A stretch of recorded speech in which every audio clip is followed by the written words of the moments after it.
Professora Karina, eu estava pensando aqui, com base nas suas exposições, que a primeira, quando Israel reagiu ao 7 de outubro, houve uma reação nacional, suprapartidária, de todos, contra acho que um dos dias, se não for o dia mais trágico da história de Israel. A partir dos últimos meses, agora em 2025, a pergunta é: a guerra continua sendo de Israel contra o grupo Hamas ou uma guerra de Netanyahu contra o grupo Hamas? Essa é uma ótima pergunta, porque é uma narrativa, né? Que narrativa se conta sobre isso? Há uma divisão interna, com certeza, na sociedade israelense. Isso nós vemos já desde o ano passado, semanalmente nas ruas, a sociedade israelense se manifestando contra o governo, pedindo o retorno dos reféns, porque devemos lembrar, quando Benjamin Netanyahu declara guerra, né, ele anuncia que Israel está em guerra, né, depois do 7 de outubro, ele declara os objetivos da guerra. Quais seriam esses objetivos? E esses objetivos mudaram um pouco desde então, mas seria o retorno dos reféns, então resgatar os reféns que foram levados para a faixa de Gaza e a destruição do Hamas. E aí depois mudou um pouco, não seria a destruição, mas que o Hamas não fosse mais o poder político e o poder militar, né? Não tivesse mais um braço militar e político na faixa de Gaza. Então ele fosse, né, retirado da faixa de Gaza. Então esses seriam os objetivos da guerra. Só que, depois de todo esse tempo, chegamos a 600 dias de guerra, agora, né, amanhã se completa 600 dias de guerra, os reféns, né, não foram resgatados na totalidade, muitos voltaram, né, infelizmente, sem vida. Isso é um choque muito grande para a sociedade israelense, que entendia que a defesa, né, a segurança, era um pilar da fundação do Estado de Israel. Que Israel foi fundado com base na defesa. Por isso que o exército de Israel, as forças armadas de Israel, são chamadas forças de defesa de Israel, a IDF.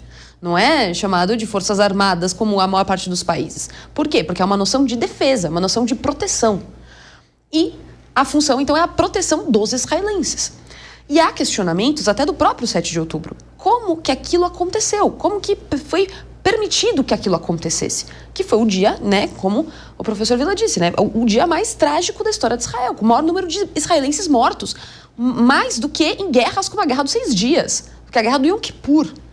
Então, e civis assassinados a sangue frio. Como que permitiram aquilo acontecer? Um Estado muito forte militarmente, inegavelmente falando no Oriente Médio, uma potência militar, né, porque a imagem, né, que sempre Israel se colocou do pequeno Davi contra Golias, não é mais isso, né, não mudou há muito tempo. Israel é uma potência militar, com uma força enorme, uma tecnologia de ponta. Então, como que permitiu? Então, a população começou a se questionar que houve uma falha, né? Então, há relatórios de que o Egito teria avisado Israel que havia um plano, que o 7 de outubro ele foi orquestrado com muito tempo de antecedência, pela forma como aconteceu, que o Irã estava por trás, obviamente, e que haviam indicativos, né? Nos dias seguintes havia uma reunião entre Israel e a Arábia Saudita, né, como apontado. Então, tudo isso já havia indicativos de que poderia acontecer. E algo passou batido, ou propositalmente, ou não, por incompetência, não se sabe. Teria que abrir uma comissão de inquérito para se descobrir o que aconteceu e que a população israelense cobra que essa comissão seja aberta. Isso não vai acontecer durante a guerra tem que acabar para que isso aconteça. Então, a população vai às ruas para dizer: nós queremos os reféns de volta, nós queremos, né, que essa guerra tenha um resultado real, que seja os israelenses de volta. Isso não acontece. Né? Para que o maior número de israelenses retorne, é feito acordo. Foi agora em janeiro que nós vimos um acordo, né, de cessar-fogo temporário, e lá em novembro de 2023. Então, a população israelense se questiona: qual é o sentido dessa guerra?